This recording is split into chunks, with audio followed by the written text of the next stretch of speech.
probably clicked on this video because you got big dreams but ain't took no actions to back them up. How much you want to bet that your lack of action has nothing to do with laziness? I'm about to show you 7 ways that you unknowingly shut yourself down, and then I'm going to give you a game plan to get out your own way. Oh no, this ain't some basic motivational rant. Everything I'm finna tell you is either based in science, psychology, or biology, you heard? Sometimes we get stuck in this cycle where we know what needs to get done, but we just can't make it happen. Spoiler alert, that ain't laziness. In most instances, that's called functional freeze. It's a state where your nervous system is in lockdown, but your brain is still out there running them streets like a paraplegic OG. Imagine your emotional, neurological, and psychological systems all working together like a built-in kill switch. It ain't got nothing to do with laziness. It ain't got nothing to do with willpower. So let's talk about these 7 things that trick you into thinking you lazy. In most instances, there's a reason that you are not moving forward. It's stuff that nobody ever really told you about. Reason number 1 you might think you lazy is because, like a lot of us creative people, you might struggle with executive function. Or maybe you don't even know what executive function means, but executive function is like your brain's manager. It helps you make plans, stay organized, and knock out your to-do list. It is what helps you solve problems and stay focused on your tasks. But many of us, myself included, have a harder time with this because of how our brains is wired, especially if you're dealing with ADHD, anxiety, or depression. Just look at folks like Richard Branson, Bill Gates, Simone Biles, Albert Einstein, Michael Phelps, Charles Schwab. They all have ADHD. The difference between them and us is they got proactive about understanding their disorder. What they did was they focused on their strengths and built support for their weaknesses. That's what you're supposed to do when you take your dreams and goals seriously. I've had 2 psychiatric assessments in the last 10 months, and though I've never been diagnosed with ADHD, I definitely exhibit ADHD tendencies, you heard? And looking back on life, it didn't take long for me to realize that a lot of my successes in life came when I had a support system in place. It didn't have to be a big, expensive team, sometimes just an assistant to help with executive functions like scheduling tasks and meetings and reminding me of dates and times. This way, I wasn't constantly switching between 2-3 different brain functions to get stuff done. For instance, without a team, I would go from coming up with an idea to planning how to execute it to doing it all in one sit. That's 3 completely different uses of the brain, and it's exhausting to do back to back because basically I was asking my brain to be Martha Stewart, Marie Kondo, and 50 Cent all at the same time. Imagine your brain and nervous system trying to process all this while life is throwing a bunch of other shit at you, especially if you struggle with executive function. And here go a sobering statistic. 1 in 4 adults in the USA suspect that they have ADHD, yet they've never had an assessment. They just out there going through life undiagnosed, raising kids and shit. See, for a lot of us, struggling with executive function or certain mental health disorders runs in the family, so the shit just seemed normal. Shit, can y'all still hear me? So, if this sounds like you, don't leave it up to yourself to set that appointment for that psychiatric assessment. Designate that task to somebody who's good with executive function and cares about you. Successful people invest their time and money in what they believe is their greatest asset. Now, for some people, BBLs and lip filler make sense. But for most of us, our brain is our greatest asset. Boss! This is just one of 6 other things that can be shutting your nervous system down and robbing you of your dreams and skill set. Another way that folks mistake their inability to take action as laziness is poor dietary choices. Most of us is giving ourselves glycemic spikes all day long and we don't even know it. This is why back in the day, I would sleep 6 to 8 hours and wake up still feeling tired, lacking energy and focus. Sugar keeps your brain cloudy and your nervous system fried. I've seen people swear that they was becoming vegetarian, but all they ate was bread, rice, and pasta, and they end up looking more unhealthy than they was to begin with. And yes, what you eat can have an effect on your neurological system as well. Sometimes all it takes to get off your ass is a few dietary adjustments. If you really about that life and want to test your ability to focus and get shit done, try this experiment. Eliminate as much sugar as you can from your diet for 2 days. You will be twitching like a junkie in rehab, but soon enough, you'll be feeling more energized, calmer, you're gonna sleep deeper, and focus way better. And your swing gonna be on that alien scrap metal level. If you really savage, cut sugar out for a full week. Once you push through the headaches and withdrawals, you gonna feel so good, so crystal clear, so focused, you may never go back to eating the way you did before. Dog, there are countless diet trends, keto, carnivore, but the common denominator in any effective diet usually involves cutting back on sugar, including bread, rice, and pasta. You ain't lazy, you just addicted to poison. Okay, we got 5 more to go, ho. Another thing that might be shutting you down, making you feel lazy and preventing you from going after your dreams is that your goals don't align with the real you. In all the coaching I've done over the years, especially in the USA, people tend to prioritize their goals based on how to make them look over how to make them feel. It's like going after what you should want over what you really want. When you pay attention to the rhetoric, a lot of Americans are not taught to base their goals on personal fulfillment and purpose. Consciously or subconsciously, most folks is really just pursuing status symbols. It's like dating somebody you ain't really attracted to, but they look good on paper. It'd be hard to muster up the energy to smash with any enthusiasm, so you just do it when it's convenient or when you just really need to bust. Your goals should energize you rather than drain you. But often, what we call goals and desires is really just fantasies rooted in unresolved trauma and damaged self-esteem. Bomb! And that's one of the reasons that broke folks be the only ones going to extreme lengths to look good in front of other broke folks. This is a narcissistic trait that will often lead to mental and physical burnout. So if you're wondering why you feel unmotivated and lazy, it might just be that you feel inauthentic or even worse, unfulfilled.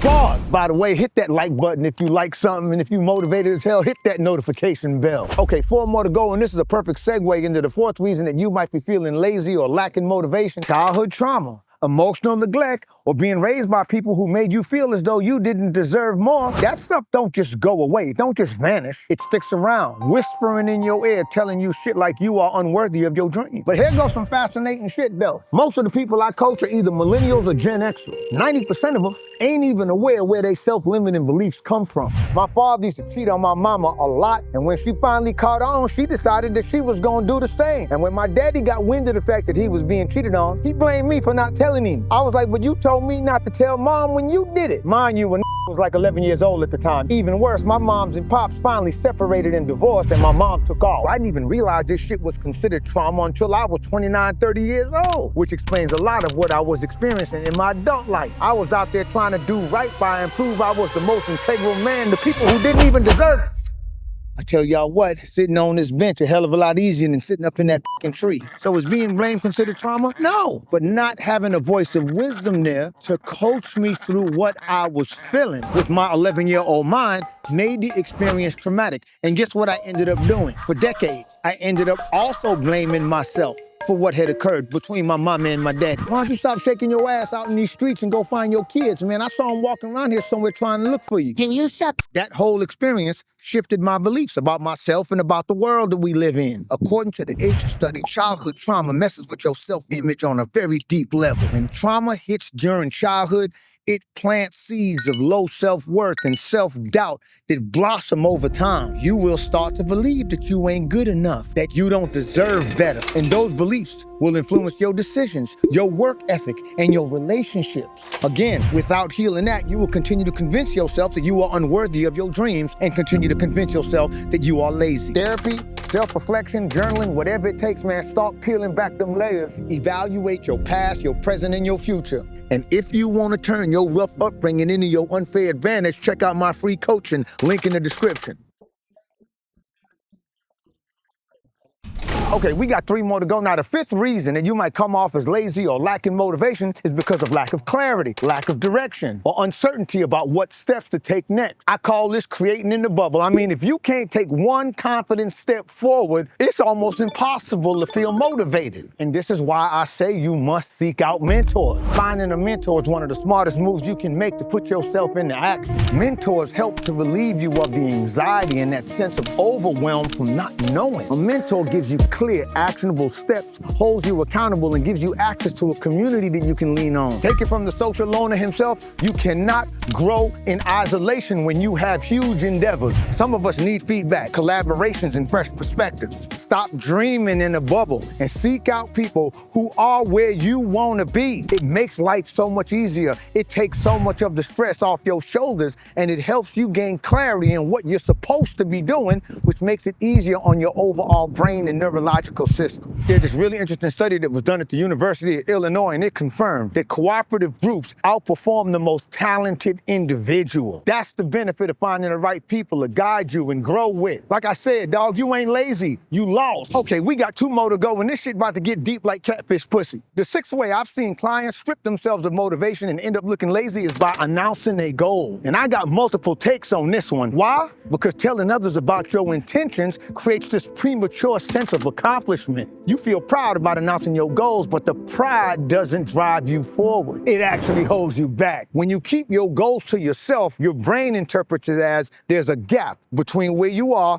and where you aspire to be. That gap creates the need to act to bridge the distance. But when you broadcast your goals, that gap closes artificially, giving you the same sense of satisfaction as if you actually got some shit done. Here go another take. It ain't just about haters. Some people, including your parents, your peers, your siblings, and even the person you read your vows to, though they may have the best of intentions, they are just innately negative people. They've been so damaged throughout life, they doubt anything that they can't control. By sharing your dreams and your goals with them, you invite negative energy that wasn't there prior to you opening your mouth. You end up opening the door to snide remarks, microaggressions, and body language that chips away at your self-belief. These subtle digs accumulate in your subconscious, piling up until they kill your drive. Now you sitting there feeling lazy when in truth, you snitching to the dream killer about your dreams. So my suggestion is you get your marching orders from your mentors, keep your mouth shut and do the work. I gotta watch out for these shalligators, man. They be sitting in 2 inches of water. Next thing you know, you in a spin cycle. Okay, so this the last one. The 7th way that people will smother their ambition and confuse their inactivity for laziness is by believing that they have what's called a fear of success.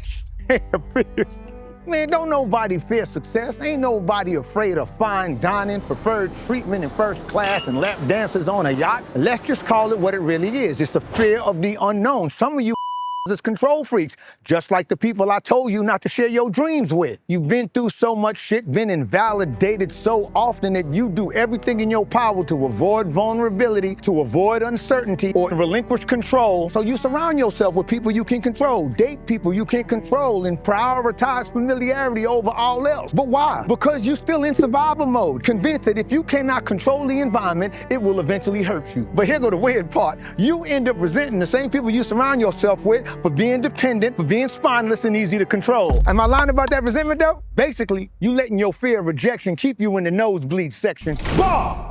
The idea of not being in control terrifies you so much that your entire neurological system sometimes goes into functional freeze. You can think, but you can't act on your thoughts. Big spoiler alert, greatness don't come from staying in your comfort zone. True success means stepping into unfamiliar territory and adapting as you go. Contrary to popular belief, laziness is a fallacy. It's a dismissive label people use when they don't want to get to the root of the problem. Knowing what makes you tick, where you get tripped up, and how to hack your way around it eliminates laziness as an excuse. Hello? Please tell me you're almost at your check-in. Oh shit, I gotta meet with my PO today? So you're late?